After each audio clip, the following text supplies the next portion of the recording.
बिस्मिल्लाहिर्रहमानिर्रहीम। सैयदना करीमन सल्लल्लाहु अलैहि वसल्लम।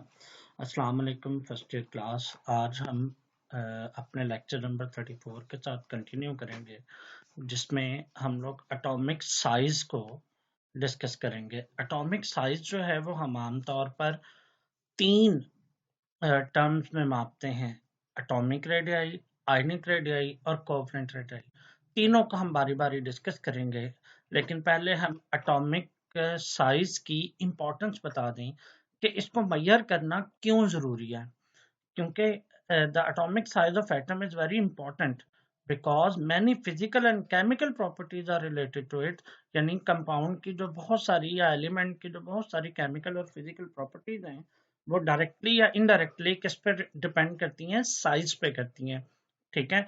अकॉर्डिंग टू देयर साइज वो दूसरे एटमों के साथ रिएक्ट करते हैं। अकॉर्डिंग टू देयर साइज वो अपनी मेल्टिंग पॉइंट, बॉइलिंग पॉइंट या दूसरी फिजिकल प्रॉपर्टीज को वेरी करते हैं अकॉर्डिंग टू देयर साइजेस। इसीलिए साइज मेजर करना बहुत इंपॉर्टेंट है। ठीक है। तो हम साइज कैसे मेजर करते हैं? साइज मेजर करने के लिए ना हम लोग एक चीज एज्यूम करते हैं। ये क्वेश्चन है, how to determine the atomic size. ठीक है। हम साइज मेजर करने के लिए एज्यूम करते हैं कि एटम का की जो शेप है वो स्फेरिकल है। स्फेरिकल मीन गोल गेंद की तरह है। यही वजह है कि हम एटॉमिक साइज को किस टर्म में गैस करते हैं? एटॉमिक रेडियाई की सूरत में। ठीक है। तो various types of radii to guess their atomic size या टू गैस देयर साइज। आगे है, इसी रीजन की वजह से हम लोग आम तौर पर जो टर्म्स इस्तेमाल करते हैं एटॉमिक साइज में, atomic radii, ionic radii and covalent radii. अब ये कोवलेंट रेडियाई मालूम करना एटॉमिक साइज में, ये किस पे डिपेंड करता है? ये डिपेंड करता है कि किस तरह का बॉन्ड है। अगर तो मेटालिक बॉन्ड है तो एटॉमिक रेडियाई डिस्कस करेंगे। अगर आयोनिक बॉन्ड है तो आयनिक रेडियाई डिस्कस करेंगे। अगर कोवलेंट बॉन्ड है तो कोवलेंट रेडियाई। यानी जिस तरह का कंपाउंड होगा हम उसी तरह के जो है वो एटॉमिक रेडियाई की या आयनिक रेडियाई या कोवलेंट रेडियाई की बात करेंगे। ठीक है। तो ये तो था एक क्वेश्चन के how to determine the atomic size. अब सवाल ये पैदा होता है कि अब इसकी बाकायदा डेफिनेशन क्या है। यहां से हम इसकी क्या शुरू करेंगे? बाकायदा डेफिनेशन। ठीक है। डेफिनेशन। जी, डेफिनेशन क्या है कि atomic radius means average distance between the nucleus of the atom and its outermost electronic shell. ठीक है।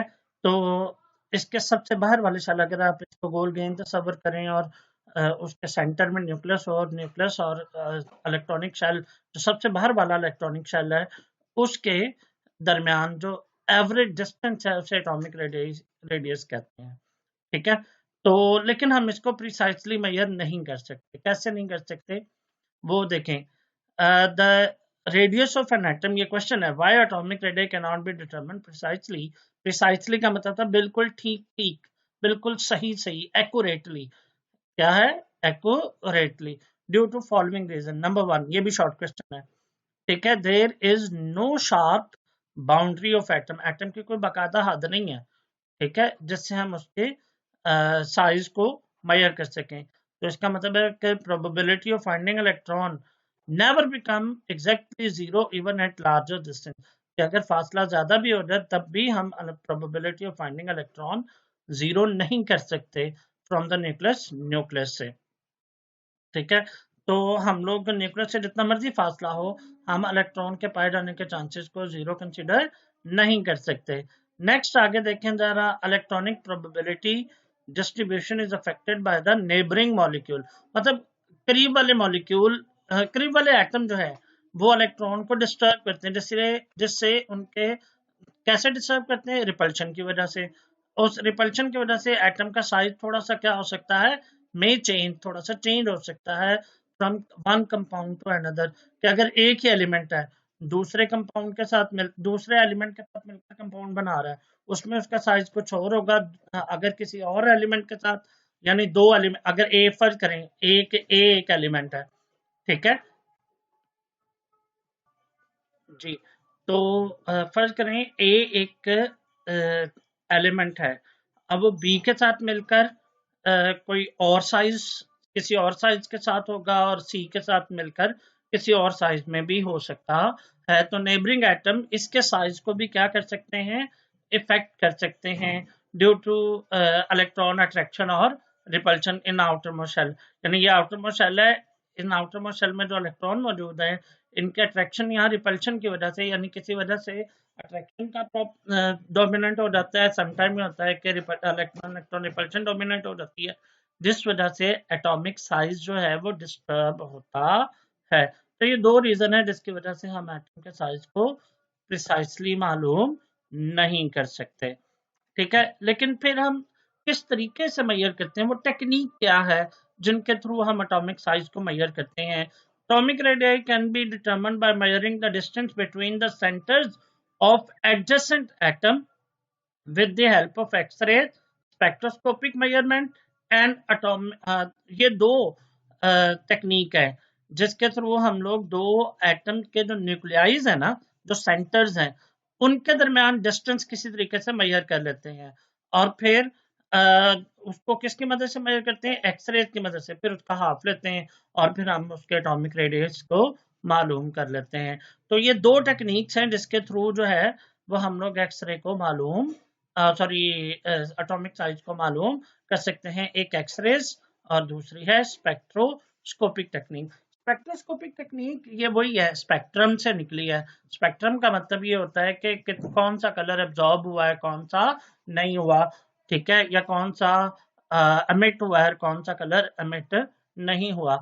इस बेस पर स्पेक्ट्रोस्कोपी कलर्स की बेस पर भी हम इनको इनके दरमियान साइजेस को डिस्टेंस को फाइंड आउट कर सकते हैं। ठीक है, एटॉमिक साइज भी फिर इस तरीके से हम मालूम कर सकते हैं। ठीक है, तो आइए अब हम लोग इसका ट्रेंड पढ़ें कि ग्रुप और पीरियड में इसका ट्रेंड क्या है। Generally atomic radii decrease from left to the right in a period. ये एक बात होगी, पीरियड में एटॉमिक साइज डिक्रीज करता है लेफ्ट से राइट। ये देखें और लिखा भी हुआ है, देखो यहाँ पे एटॉमिक रेडियस सबसे नीचे लिखा हुआ है। देखो यहाँ पे क्या लिखा हुआ है, 60, फिर 31, फिर 35, फिर 2, सॉरी यहाँ पे एटॉमिक रेडियस ऊपर है, ऊपर है, वो आयनिक रेडियस है। 152, 11, 111, 83, 77, 70 और ये 60 है, फिर 54 है, फिर इस तरह ये साइज क्या होते जा रहे हैं, एटॉमिक जो साइज हैं वो डिक्रीज होते जा रहे हैं। क्या होते जा रहे हैं, डिक्रीज होते जा रहे हैं। ये वैल्यूज कुछ सामने वाजे नहीं हो रही, आप अपनी बुक से देख लीजिएगा। अगर इसमें कोई एक आध डिफरेंस आ जाए तो उसकी भी कोई ना कोई रीजन होगी, और वो रीजन हमेशा किसके थ्रू छुपी होती है, किसमें छुपी होती है, इलेक्ट्रॉनिक कॉन्फ़िगरेशन में। ये बात ध्यान में रख लीजिएगा। तो अब आइए, अब ये डिक्रीजिंग ट्रेंड की रीजन क्या है। The decreasing trend in a period is due to increase in nuclear charge। Nucleus का चार्ज बढ़ता है। देखो लेफ्ट से राइट, इसमें 3 प्रोटॉन है, इसमें 4 हैं, इसमें 5 हैं, बोरॉन में, कार्बन में 6 हैं, नाइट्रोजन में 7 हैं। तो इसका मतलब ये हुआ कि न्यूक्लियर चार्ज बढ़ रहा है, लेकिन इनके दरमियान जो इलेक्ट्रॉन है, जो शील्डिंग इफेक्ट है, वो चेंज नहीं हो रहा। इसीलिए न्यूक्लियस की अट्रैक्शन आउटरमोस्ट शेल के इलेक्ट्रॉन पर क्या होती है, ज्यादा हो जाती है। यही लिखा हुआ है उसने, जरा इसको पढ़ लें। ये लिखा हुआ है, as the nuclear charge increases the pull on an electron is increased and increase in attraction will decrease the size, यानी size of an atom decreases। ठीक है, इसी तरह इसके एक और रीजन है कि एटॉमिक न्यूक्लियर चार्ज तो बढ़ता है जिसकी वजह से अट्रैक्शन बढ़ती है, लेकिन शील्डिंग इफेक्ट सेम रहता है। मतलब इसके आउटरमोस्ट शेल और वैलेंस शेल के दरमियान 2 इलेक्ट्रॉन है, सॉरी न्यूक्लियस के दरमियान, आउटरमोस्ट शेल या वैलेंस शेल और न्यूक्लियस के दरमियान 2 इलेक्ट्रॉन है। इसमें बेरिलियम में भी 2 है, बोरॉन में भी 2 है, यानी पहले शेल में 2 इलेक्ट्रॉन है ना सभी के। ठीक है, तो इसका मतलब ये हुआ कि शील्डिंग इफेक्ट चेंज नहीं हो रहा, shielding effect remain same, that's why atomic size decrease. अब इसी तरह ये एक क्वेश्चन आ सकता है कि why atomic size increase in a group. अब इसके लिए लाइन जो है वो यहां से शुरू करनी है, increase from top to bottom, atomic size increase from top to bottom in a group of the periodic table, why, reason. अब इसके रीजन क्या है? The increase in atomic radius in a group is due to increase in number of shells। ऊपर से नीचे है तो shell में इजाफा हो जाता है, और शील्डिंग इफेक्ट या स्क्रीनिंग इफेक्ट भी बढ़ता है। शील्डिंग इफेक्ट को स्क्रीनिंग इफेक्ट कहते हैं। ये नीचे देखें लास्ट में लिखा हुआ, screening effect is also known as shielding effect. ठीक है, कैसे? जरा देखो, इसके वैलेंस शेल में इसका पहला शेल और दूसरा, यानी पहले शेल में 2 इलेक्ट्रॉन, दूसरे में 1, इसका मतलब इसमें 2 शेल हैं। लेकिन सोडियम की बात करें तो इसमें 3 शेल हैं, पोटाशियम की बात करें तो इसमें 4 शेल हैं, रुबिडियम की बात करें तो इसमें 5 शेल हैं। देखो शेल का इजाफा हो रहा है। और दूसरी बात, स्क्रीनिंग इफेक्ट या शेडिंग इफेक्ट दरमियान वाले इलेक्ट्रॉन का होता है ना, न्यूक्लियस और वैलेंस शेल के दरमियान वाले इलेक्ट्रॉन का। तो ये तो आपने 9th में भी पढ़ा हुआ है। ठीक है, तो इसमें 2 इलेक्ट्रॉन का शेडिंग इफेक्ट है, इसमें 10 इलेक्ट्रॉन का है, इसमें 18 इलेक्ट्रॉन का है। इसी तरह इसमें शेडिंग इफेक्ट भी बढ़ता है, इसलिए न्यूक्लियस की अट्रैक्शन वैलेंस शेल पे क्या होती रहती है? कम हो जाती है, इसलिए इलेक्ट्रॉन न्यूक्लियस के करीब नहीं आते, इसलिए एटम का साइज क्या होता है? इंक्रीज होता जाता है। ठीक है, तो ये भी आपने इसके एक रीजन देख लेनी है। अब कुछ एनोमलीज है। एनोमलीज मीन रूटीन से हटके बातें हैं। पहली एनोमली क्या है? The decrease in atomic radii is very prominent in second period but less in higher period। यानी सेकंड पीरियड में एटॉमिक रेडियस रूटीन से ज्यादा कम होता है। ठीक है, और हायर पीरियड में नॉर्मल रूटीन के मुताबिक कम होता है। ठीक है, तो इसकी भी एक रीजन है। ठीक है, इसकी भी एक रीजन है, क्योंकि इसमें जो एटम है इनमें न्यूक्लियर चार्ज बढ़ता है, लेकिन शील्डिंग इफेक्ट सिर्फ 2 इलेक्ट्रॉन का है, इसीलिए शील्डिंग इफेक्ट कम है। और अगर आप हायर पीरियड की बात करें तो उसमें शील्डिंग इफेक्ट क्या हो जाता है? ज्यादा हो जाता है। देखो मैं इसकी एक मिसाल देता हूँ आपके पास। इसमें वैलेंस शेल दूसरा है, दूसरे पीरियड की अगर बात करें, इसमें वैलेंस शेल दूसरा है। दूसरा मतलब वैलेंस शेल, वैलेंस से पहला जो शेल होगा वो आपके पास शील्डिंग इफेक्ट प्रोवाइड करेगा, यानी पहला शेल, उसमें भी 2 इलेक्ट्रॉन, इसमें भी। लेकिन इसमें जब आप बात करें तीसरा वैलेंस शेल है तो दरमियान में 2 शेल हैं, पहला और दूसरा। तो इधर जो शील्डिंग इफेक्ट है कितने इलेक्ट्रॉन का है? 10 इलेक्ट्रॉन का। इसका मतलब है इधर शील्डिंग इफेक्ट कम है, इसीलिए न्यूक्लियस की अट्रैक्शन वैलेंस शेल के इलेक्ट्रॉन पर क्या होगी? ज्यादा होगी। इधर शील्डिंग इफेक्ट ज्यादा है, इसीलिए वैलेंस इलेक्ट्रॉन पर न्यूक्लियस की अट्रैक्शन क्या होगी? कम होगी। इसीलिए इनके साइज में इतनी ज्यादा कमी नहीं आती हायर पीरियड में, लेकिन दूसरे पीरियड में कुछ एक्स्ट्रा ही कमी आ जाती है। ठीक है, अब एक तो एनोमली होगी ये वाली कि सेकंड पीरियड में जो है वो एटॉमिक रेडियाई की जो डिक्रीज है वो प्रोमिनेंट होती है, बट हायर पीरियड में प्रोमिनेंट, प्रोमिनेंट का मतलब वाजे नहीं होती।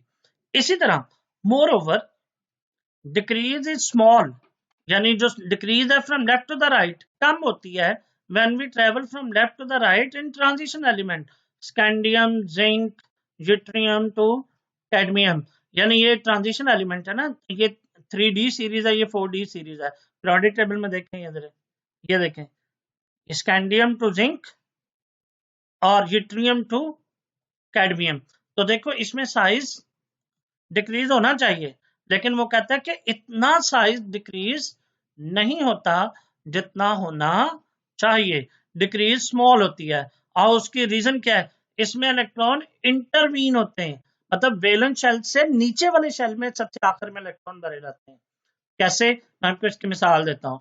अगर आप इसके स्कैंडियम के इलेक्ट्रॉनिक कॉन्फ़िगरेशन देखें, तो आपको पता है ना, स्कूल पब्लिक स्कूल वाली, अगर आप उसके इलेक्ट्रॉनिक कॉन्फ़िगरेशन देखें तो सबसे आखिर में 3D आता है, लेकिन उससे पहले 4s आता है। अगर स्कैंडियम के इलेक्ट्रॉनिक कॉन्फ़िगरेशन देखें, शायद वो पिछले पेज पे मैं आपको लेके जाता हूँ, फिर आपको दिखाता हूँ, फिर आपको समझ आ जाएगी। ये देखें, अब देखो इसमें सबसे आखिर वाला शेल जो है वो चौथा है, लेकिन सबसे आखिर में इलेक्ट्रॉन किसको दिए जा रहे हैं? अंदर वाले को, तीसरे को। इसका मतलब ये हुआ कि इलेक्ट्रॉन इंटरवीन हो रहे हैं। इंटरवीन का मतलब अंदर की तरफ सबसे आखिर में भरे जा रहे हैं। इसकी वजह से शील्डिंग इफेक्ट क्या हो जाता है? थोड़ा बढ़ जाता है। न्यूक्लियस और वैलेंस शेल यानी 4s के इलेक्ट्रॉन पर न्यूक्लियस की अट्रैक्शन इतनी ज्यादा नहीं होती, इसलिए साइज इतना ज्यादा प्रोमिनेंटली डिक्रीज नहीं होता। ठीक है, तो देखो इंटरवीनिंग हो रही है। इसी तरह इसमें भी देखो, अगर आप बात करें यूट्रियम से, चलें यूट्रियम वाला तो आपकी बुक में नहीं है, चलो ये तो आपको समझ आ गई है ना, ये सिर्फ सेम यही मामला जो है वो यूट्रियम टू कैडमियम में भी होता है, वाई टू सी डी में भी होता है। तो देखो सबसे वैलेंस शेल चौथा, आखिर में इलेक्ट्रॉन किसमें दिए जा रहे हैं, अंदर वाले में, तीसरे में, इसका मतलब है शील्डिंग इफेक्ट बढ़ा रहे हैं, इसलिए अट्रैक्शन न्यूक्लियस की वैलेंस शेल पे क्या हो रही है, कम हो रही है, इसीलिए अट्रैक्शन कम होने की वजह से साइज इतना ज्यादा कम नहीं होता। ठीक है, तो अट्रैक्शन ज्यादा होगी तो साइज कम होगा ना, तो इसलिए हम अट्रैक्शन को इंटरवीनिंग ऑफ इलेक्ट्रॉन की वजह से कम कर रहे हैं। ठीक है, नेक्स्ट आगे जरा देखें। हाँ जी, तो ये देखें यट्रियम टू जिंक, ये prominent due to intervening of electron. तो ये दो एनोमलीज थी जो रूटीन से हटके बातें थी। अब आगे आते हैं स्क्रीनिंग इफेक्ट को शील्डिंग इफेक्ट भी कहते हैं, और ये स्क्रीनिंग इफेक्ट ही ऐसा है जो न्यूक्लियस और वैलेंस शेल के इलेक्ट्रॉन के दरमियान अट्रैक्शन को, वैलेंस शेल मीन सबसे आखिर वाले इलेक्ट्रॉन के दरमियान अट्रैक्शन को क्या करता है, कम करता है। तो यहां से आगे एक तो क्लियर हो गई आपके पास। जो पिछला अभी तक जो आपने लेक्चर पढ़ा है उसमें जरा देखें, सबसे पहले तो आप क्या कर सकते हैं, एटॉमिक साइज की आपने इंपॉर्टेंस बतानी है कि एटॉमिक साइज क्यों मेजर करते हैं, क्योंकि बहुत सारी प्रॉपर्टीज एटॉमिक साइज पे डिपेंड करती हैं। फिर आपने बताना है कि कैसे मेजर करते हैं, किस तरह, एटॉमिक रेडियाई की सूरत में, आयनिक रेडियाई की सूरत में, covalent, depending upon the type of compound, कौन सी टाइप है कंपाउंड की। ठीक है, उसी तरह हम इसकी मेजरमेंट कर रहे हैं, लेकिन इसकी डेफिनेशन क्या हुई, न्यूक्लियस और वैलेंस शेल यानी आउटर मोस्ट शेल के दरमियान एवरेज डिस्टेंस को एटॉमिक रेडियस कहते हैं। लेकिन एटॉमिक रेडियस हम एक्यूरेटली, प्रिसाइसली का मतलब एक्यूरेटली हम मालूम नहीं कर सकते। अब उसके दो रीजन है कि इसकी कोई शार्प बाउंड्री नहीं है, और फिर नेबरिंग एटम के जो नेबरिंग एटम है वो एक उस एटम के इलेक्ट्रॉन, वैलेंस शेल के इलेक्ट्रॉनिक क्लाउड को डिस्टर्ब करते हैं, जिसकी वजह से साइज चेंज हो सकता है। इसलिए एक एटम में साइज कुछ और, एक एटम जब दूसरे एटम के साथ मिलेगा तो साइज कुछ और होगा, लेकिन जब तीसरे के साथ मिलेगा तो साइज कुछ और हो सकता है। इसकी मैंने आपको ये वाली मिसाल भी आपको दी थी। नेक्स्ट आगे जरा देखें, तो वो टेक्निक जिनके थ्रू हम इसको मेजर करते हैं, हम दो एटम के दरमियान जो उनके सेंटर्स हैं, जो न्यूक्लियस है, न्यूक्लियाइज हैं, उनके दरमियान फासला मालूम करते हैं एक्सरेज और स्पेक्ट्रोस्कोपिक मेजरमेंट की मदद से, और ये टेक्निक जो है वो एडवांस लेबोरेटरीज में हम अपनाते हैं। नेक्स्ट जो है इनका ट्रेंड आपने पढ़ा, ट्रेंड आपने पढ़ा कि लेफ्ट से राइट क्या होता है ट्रेंड, साइज डिक्रीज करता है, और टॉप टू बॉटम ग्रुप में क्या होता है, इंक्रीज करता है। अब पहले तो आप इसकी यहां से शुरू करें, ज्यादा बेहतर है। रीजन जो है, अगर आप करें तो सॉरी, अगर आप इसके रीजन देखें तो मैं इसको जो है ना वो खत्म कर देता हूँ, यहां से ज्यादा बेहतर है। ठीक है, तो रीजन आप यहां से शुरू करें तो ज्यादा बेहतर है कि decreasing trend is due to the increase in nuclear charge. जैसे न्यूक्लियर चार्ज बढ़ता है, पुल ऑन इलेक्ट्रॉन क्या होती है, इंक्रीज होती है, और शील्डिंग इफेक्ट सेम रहता है from left to the right, इसीलिए पीरियड में साइज डिक्रीज होता है। ठीक है, और इसी तरह atomic size increase in group, और उसकी रीजन क्या है, एक तो शेल इंक्रीज होता है, दूसरा स्क्रीनिंग या शील्डिंग इफेक्ट इंक्रीज होता है। ठीक है, अब उसके बाद कुछ एनोमलीज हैं, सेकंड पीरियड में ये डिक्रीज एक्स्ट्रा होती है, हायर पीरियड में इतनी एक्स्ट्रा नहीं होती। उसकी रीजन क्या है कि सेकंड पीरियड में शील्डिंग इफेक्ट सिर्फ 2 इलेक्ट्रॉन का है, और हायर पीरियड में शील्डिंग इफेक्ट 2 से ज्यादा इलेक्ट्रॉन का है। इसीलिए आप ये कह सकते हैं कि इनमें डिक्रीज इतनी प्रोमिनेंट नहीं होती हायर में, लेकिन दूसरे में डिक्रीज ज्यादा होती है। दूसरी उसके रीजन उसने बताया कि ट्रांजिशन एलिमेंट में left to the right size की डिक्रीज जो है वो इतनी प्रोमिनेंट नहीं होती, क्योंकि हम इलेक्ट्रॉन अंदर की तरफ भरते हैं, जिसकी वजह से स्क्रीनिंग इफेक्ट या शील्डिंग इफेक्ट बढ़ता है, जो रिस्पॉन्सिबल है for decrease in force of attraction between nucleus and electron present in valence shell. ठीक है, नेक्स्ट अगर आप बात करें तो हम लोग आयनिक रेडियाई को मेजर करते हैं। ठीक है, आयनिक रेडियाई चलें आजकल इतने रहने दें। आयनिक रेडियाई और कोवलेंट रेडियाई की बात हम नेक्स्ट लेक्चर में कर लेंगे और फिर उसके बाद हम आयोनाइजेशन एनर्जी की बात करेंगे। तो आज के लिए इतना ही रहने दें। बहुत शुक्रिया। अल्लाह हाफिज।